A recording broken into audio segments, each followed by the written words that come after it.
Lily emerged from the crawlspace hatch in my laundry room, like something from a nightmare face, streaked with dirt. Cobwebs tangled in her blonde hair, and her entire body shaking so violently, I thought she might collapse. In her hand, she clutched her phone, the flashlight still on, and her eyes were wide with something beyond fear. It was horror mixed with fury. "Lily, what on earth were you doing under there?" I started toward her, but she held up a hand to stop me. Don't touch anything. Don't turn on any heat. Don't adjust the thermostat. Don't even think about it." Her voice was raw, barely controlled. "Where are your car keys?" "In my purse, but get them. Get your purse, your phone, and your medication. Nothing else. We have 2 minutes." My heart started hammering.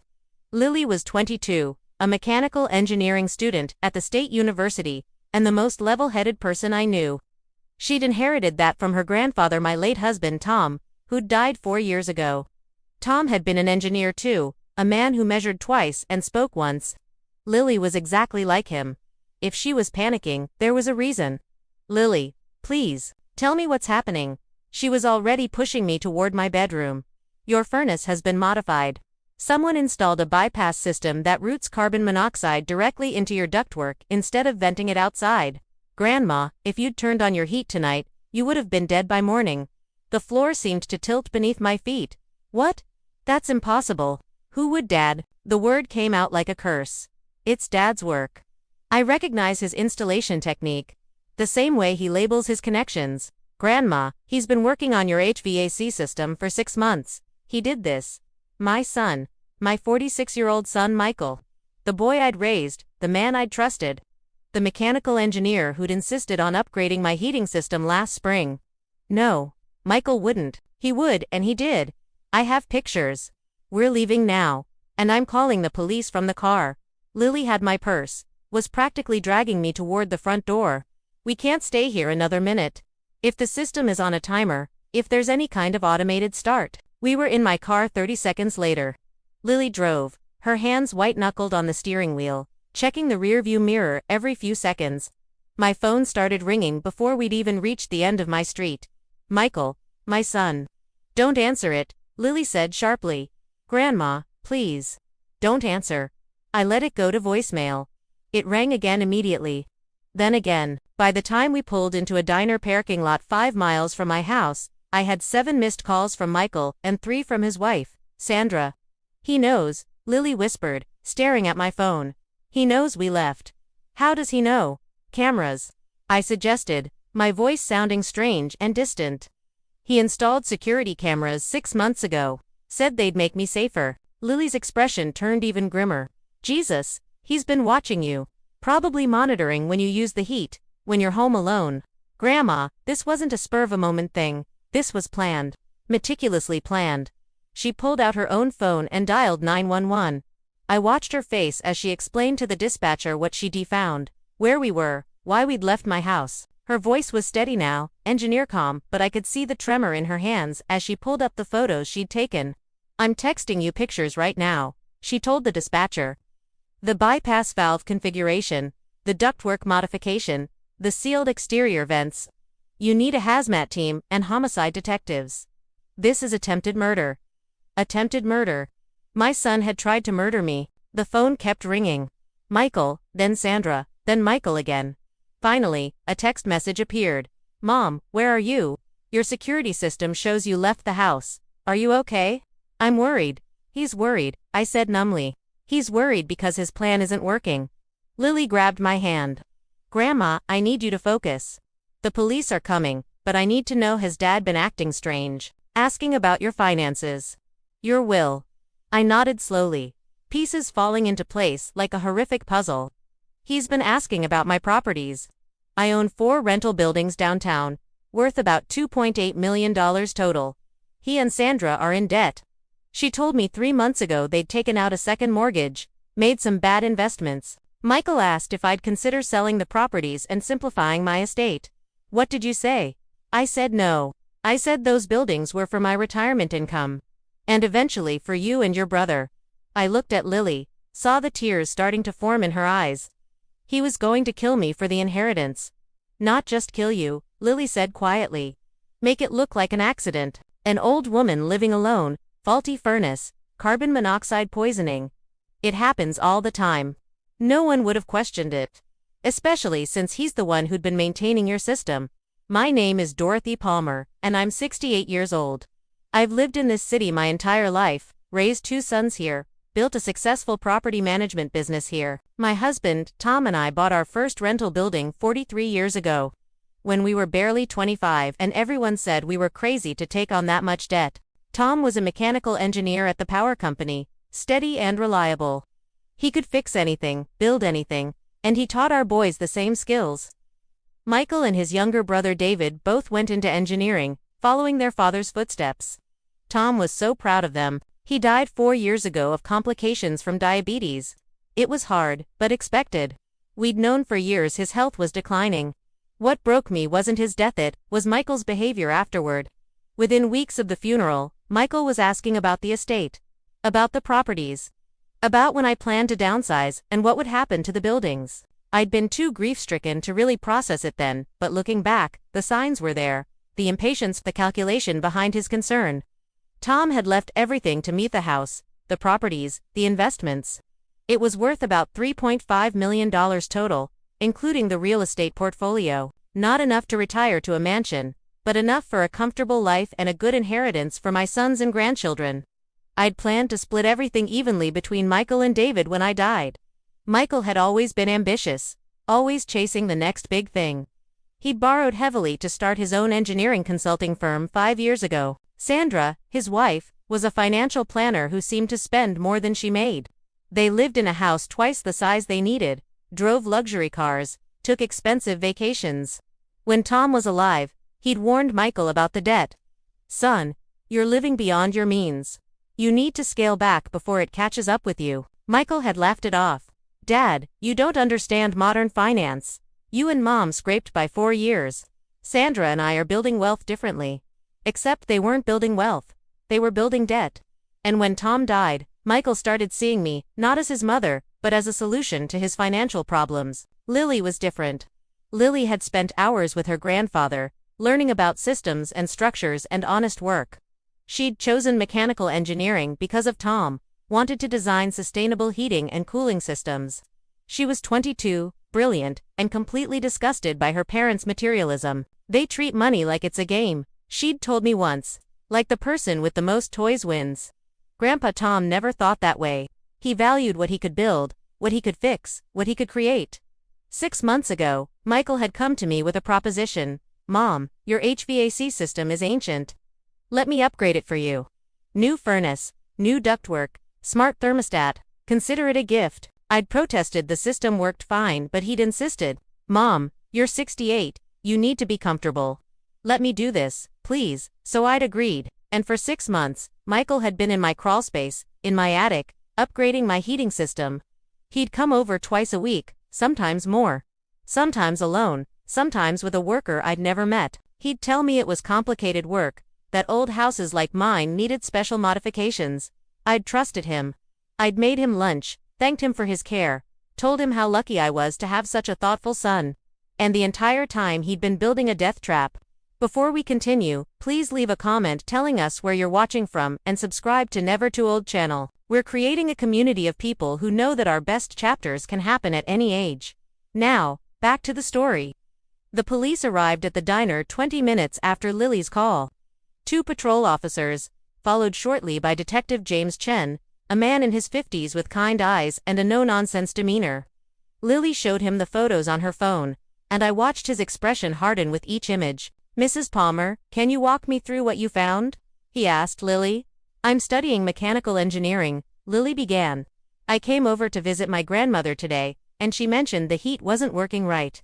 Said it was making a weird smell when she turned it on, so she'd been keeping it off and using space heaters. That worried my carbon monoxide has a distinct smell if it's mixing with exhaust, so I asked if I could look at the system." She pulled up the photos, swiping through them methodically. "This is the furnace itself. You can see it's been modified. This valve here," she zoomed in, "should vent exhaust gases outside. Instead, it's been rerouted directly into the main ductwork. And look here, these exterior vents have been sealed from the inside. Anyone looking from outside would think the system was venting normally." Detective Chen studied the images. This is sophisticated work. It is whoever did this knew exactly what they were doing. The modifications are clean, professional. If I hadn't specifically been looking for problems, I might have missed it. Lily's voice cracked slightly. My father did this. Michael Palmer. He's a mechanical engineer. He's been upgrading my grandmother's system for 6 months. What made you check the crawlspace specifically? The detective asked. The smell my grandmother mentioned, and the fact that her carbon monoxide detectors were missing. She used to have 3, one in the hallway, one near the bedrooms, one in the living room. They're all gone. Dad said he was upgrading them to smart detectors, but he never installed replacements. I felt sick. I asked him about that last month. He said the new detectors were on backorder. There are no new detectors. Lily said flatly. He removed your protection so you wouldn't be warned when the carbon monoxide started filling your house. Detective Chen was already on his phone, calling for backup. We need a hazmat team at this address immediately. Possible carbon monoxide contamination, modified HVAC system, and send units to pick up Michael Palmer for questioning. He turned back to us. Mrs. Palmer, I need you to understand something. If what your granddaughter found is accurate, you're extremely fortunate to be alive. Carbon monoxide poisoning is insidious. You would have felt tired, maybe nauseous, increasingly confused. You would have gone to sleep and never woken up. That's exactly what he wanted, I whispered. An old woman, living alone, faulty heating system. It would have looked like an accident. Not if we can prove intent, Detective Chen said grimly. Mrs. Palmer, I need to ask some difficult questions. Has your son been inquiring about your finances, your will, your assets? I told him everything. Michael's mounting debt. His questions about my properties. The conversations about simplifying my estate. The second mortgage he and Sandra had taken out. The investment losses she'd mentioned. Then Lily added more. 2 months ago, my parents had a huge fight. I was home from school for the weekend. I heard them in their study. Dad was saying something about how we can't wait any longer. And she's 68, for God's sake, she's lived her life. Mom was worried about getting caught. Dad told her nobody would question it, that he'd make it look perfect. Did you report this? Detective Chen asked. Lily's face flushed with shame. I didn't know what they were talking about. I thought maybe they were planning to ask Grandma for money, which would have been awful, but not. Not this. Not murder. I should have said something. I should have known. You saved her life today, the detective said firmly. That's what matters. Now, did anyone else work on this system? You mentioned your father sometimes brought workers. Yes. I saw them a few times. There was one man who came regularly, late 20s, dark hair. Dad introduced him as Trevor, said he was a former student or colleague. I never got a last name. Detective Chen made notes. We'll find him. This level of modification would have taken time and help. If there's an accomplice, we'll track him down. Over the next hour, the investigation expanded rapidly. A hazmat team confirmed Lily's findings. The furnace had been professionally modified to route deadly gases into my home instead of venting them outside. The carbon monoxide detectors had indeed been removed and never replaced. And in my attic, investigators found something even more damning. A timer system, hidden behind insulation, connected to the furnace controls. This is set to activate the heat at full capacity at 2 a.m. every night, the fire marshal explained to us later. It's been installed for about 3 weeks. But it was manually overridden, probably because someone wanted to control exactly when the system activated. Mrs. Palmer. When did you last use your heat? Last week. Briefly. Just to test it, after Michael said he'd finished the repairs. It smelled strange. Chemical-like, so I turned it off and used space heaters instead. The fire marshal nodded grimly. That probably saved your life. Your son likely noticed you were using the system and was waiting for cold weather to force your hand. Tonight's supposed to drop to 38 degrees. You would have turned on the heat to sleep comfortably, and the timer would have ensured maximum carbon monoxide saturation throughout the night. I'd have died in my sleep, I said numbly. Yes, and given that your son was the one who'd been servicing your system, he'd likely have been called to investigate. He could have discovered the problem, expressed his devastation at the tragic accident, and collected his inheritance with everyone's sympathy. Lily was crying now, silent tears streaming down her face. I pulled her close. You saved me, sweetheart. You saved my life. I almost didn't check, she sobbed. I almost just believed him that the smell was normal for an old system. Grandma, I almost let you die. But you didn't. You trusted your training and your instincts. Your grandfather would be so proud of you. Detective Chen approached us with a laptop. Mrs. Palmer, we've obtained a warrant for your son's computer and phone records. I need to show you something, but I warn you, it's disturbing. The search history was damning. Michael had researched carbon monoxide poisoning extensively, symptoms, timeline of death, how to modify heating systems, how to avoid detection. He'd visited forums about accidental deaths and estate inheritance. And he'd exchanged emails with someone named Trevor N., discussing the Palmer project and payment schedules. But the most devastating evidence was a document found in his cloud storage. A detailed plan, formatted like an engineering project, with phases and timelines. Phase 1. Establish access complete. Asterisk offer to upgrade mother's HVAC system. Asterisk gain regular access to house over extended period. Asterisk remove carbon monoxide detectors. Claim upgrade. Asterisk install security cameras to monitor her patterns. Phase 2. System modification, complete. Asterisk redirect exhaust into ductwork. Asterisk seal exterior vents internal only. Maintain external appearance. Asterisk install timer system for activation control. Asterisk test system in controlled increments. Phase 3. Execution pending weather. Asterisk wait for cold weather forecast. Asterisk ensure mother is home alone. Asterisk activate system via timer at night. Asterisk discover body the following day. Asterisk express appropriate grief. Phase 4. Aftermath. Asterisk claim inheritance, $3.5 million.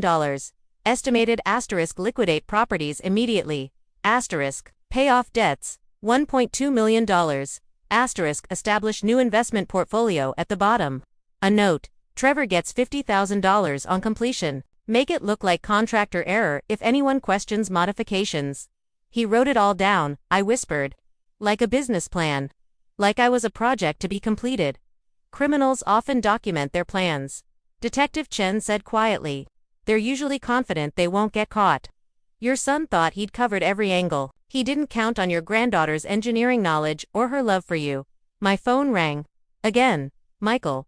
I looked at Detective Chen, who nodded. Answer it. Let's see what he says. I'll record the call. I answered on speaker. Michael, Mom. Thank God. Where are you? The security system shows you left hours ago. I've been worried sick. He sounded genuinely panicked. It was a good performance. I'm safe, Michael. A pause. Safe, Mom. What does that mean? Are you okay? Did something happen? Lily found what you did to my furnace. The silence that followed was absolute. I could almost hear him calculating, reorganizing, preparing his defense. When he spoke again, his voice had changed harder, more controlled. I don't know what Lily thinks she found, but if there's a problem with the system, I'll come fix it immediately. You know I'd never let you be in danger. You modified my furnace to pump carbon monoxide into my house, I said, my voice shaking. You removed my detectors. You installed a timer. You were going to kill me in my sleep and make it look like an accident. That's insane, Mom. Lily has always been dramatic. Whatever she thinks she saw, I have pictures. Dad, Lily cut in, her voice like ice. Engineering schematics, your modification plans. Your notes about payment to Trevor. The police have it all. It's over. Another long silence. Then Michael's voice came back, and this time, the mask was completely gone. You're going to ruin everything? Do you understand that? Everything Sandra and I have built. You built it on debt and lies, Lily said. And you were going to build it on Grandma's grave. She's 68. She's lived her life. We're drowning in debt because of her. If she'd just sold those properties when I asked, if she'd just helped her own son. I offered to loan you money, I said quietly. Last year you refused, said you didn't want charity. A loan isn't help, it's more debt. I needed. He stopped abruptly. You needed me dead, I finished. You needed my inheritance. The $3.5 million you could get by killing your own mother. I wasn't going to kill you. It was just going to be an accident. You wouldn't have even known. You'd have just gone to sleep. He stopped again, realizing what he'd admitted. Detective Chen leaned forward. Mr. Palmer, this is Detective Chen with the city police. We have units on their way to your location. I strongly suggest you remain there and cooperate with their questions. The line went dead. They arrested Michael at his house an hour later. Sandra was arrested too. Her phone records showed multiple conversations with Michael about the timeline and the inheritance. Text messages proved she'd known about the plan, had helped research legal questions about estate settlement, and had even visited several of my properties with a real estate agent, pricing them for sale before I was dead. Trevor N., the accomplice Michael had hired, was arrested at his apartment. He'd met Michael at an engineering conference 2 years ago. Trevor had a record fraud, forgery, 1 count of attempted manslaughter that had been pled down. Michael had paid him $15,000 up front, with $35,000 more promised upon project completion. The preliminary hearing was held 5 days later. I sat in the courtroom with Lily beside me, watching my son and his wife in orange jumpsuits. They looked smaller somehow. Diminished. The prosecutor, a sharp woman named Amanda Torres, presented the evidence methodically: the modified furnace, the sealed vents, the removed carbon monoxide detectors, the timer system, Michael's detailed planning document, his search history, the emails to Trevor, the recorded phone call where Michael had essentially confessed. Michael's attorney tried to claim the document was just a thought exercise, that Michael had never intended to actually follow through. The argument fell apart when Amanda played recordings from the security cameras Michael had installed in my house, cameras that had also recorded audio. Michael's voice came through clearly. The timer's set. 3 more weeks and we wait for cold weather. She used the heat, and that's it. Trevor, you make sure the vents stay sealed. Trevor's response: she won't even know what hit her. Carbon monoxide is painless. She just drift off. Michael: good. I can't wait any longer. The bank's threatening foreclosure. We need this money now. The courtroom was silent as the recording played. I watched Michael's face, saw the moment he realized there was no way out, no clever argument that would save him. His attorney looked like he wanted to quit on the spot. Judge Patricia Whitman, a stern woman in her 60s, studied Michael with unconcealed contempt. Mr. Palmer, I've been on this bench for 19 years. I've seen children steal from their parents, neglect them, abandon them. But this level of premeditation, this cold calculation to murder your own mother for financial gain, this is among the most depraved acts I've encountered. She turned to Sandra. Mrs. Palmer, you're a financial planner. You understand money, assets, ethics. You knew this plan was wrong, and you participated anyway. You helped your husband plan your mother-in-law's murder so you could maintain a lifestyle you couldn't afford. Sandra was crying. I didn't think he'd actually do it. I thought it was just talk. I thought you'd get away with it, Judge Whitman interrupted coldly. You thought an old woman's life was worth less than your mortgage payment. The charges were severe. Michael faced attempted murder, conspiracy to commit murder, elder abuse, and fraud. Sandra faced conspiracy to commit murder and elder abuse. Trevor faced the same charges, plus additional counts for his previous record. Before sentencing, I was allowed to give a victim impact statement. I stood at the podium, looking at my son, and tried to find words for the devastation I felt. Michael, I gave you life. I raised you, educated you, supported your dreams. Your father and I sacrificed so you could have opportunities we never had. And you repaid me by trying to kill me for money. My voice broke. You didn't just try to murder my body. You murdered the mother you once loved. That boy is gone. I don't know the man sitting in front of me. Michael looked down, wouldn't meet my eyes. You stole my sense of safety, my trust, my belief that my children loved me. You watched me for months through cameras, studying my patterns like I was prey. You removed the devices that would have warned me I was in danger.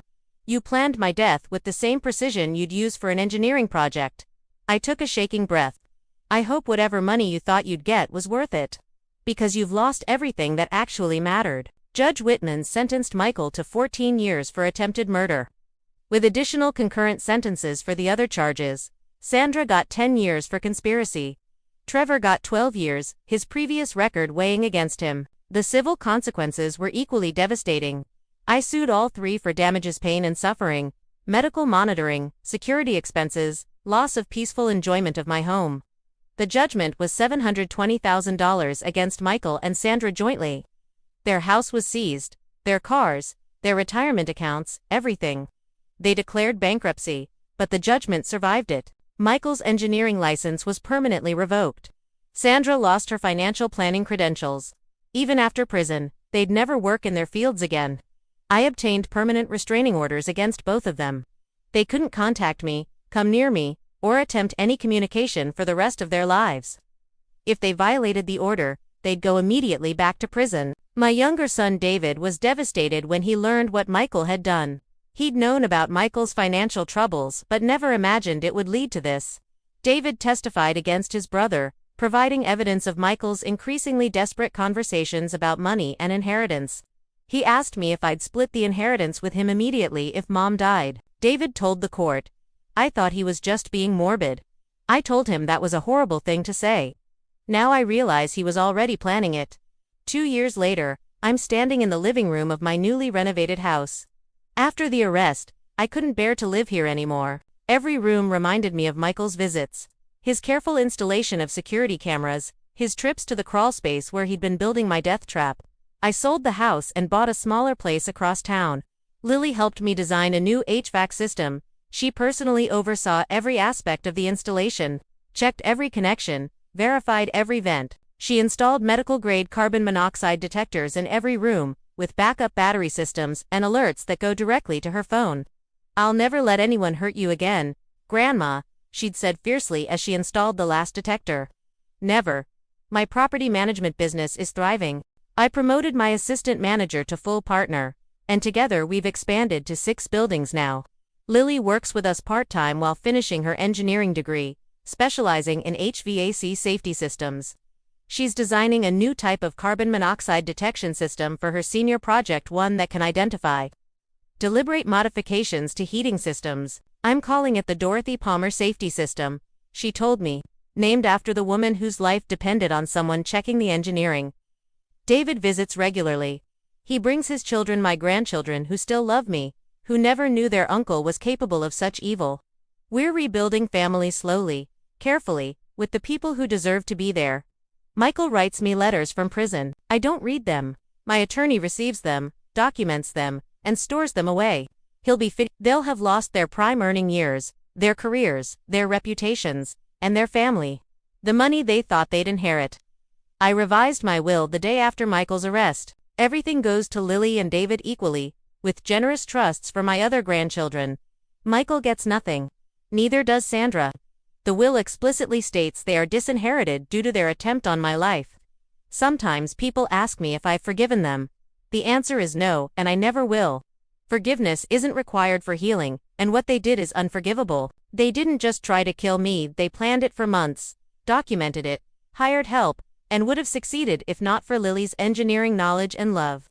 What I have instead of forgiveness is peace. I know who my real family is.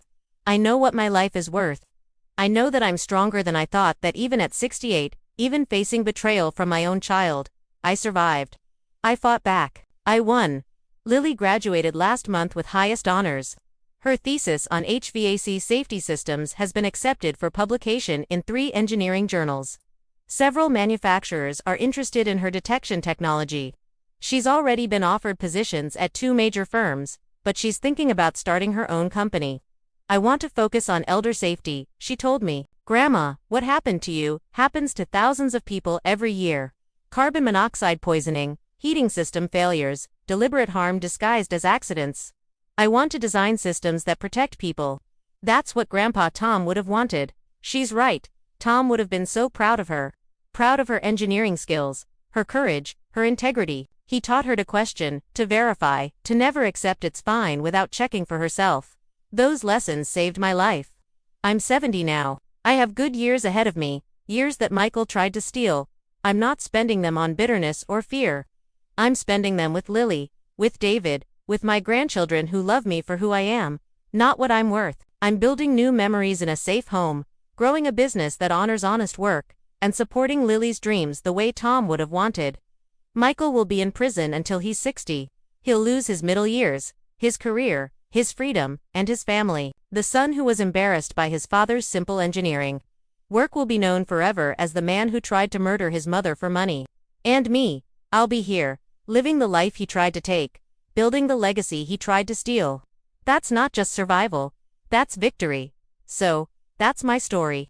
I'd love to hear what you think. Have you ever had someone you trusted completely betray you? How did you find the strength to move forward? Let me know in the comments and subscribe for more stories like mine.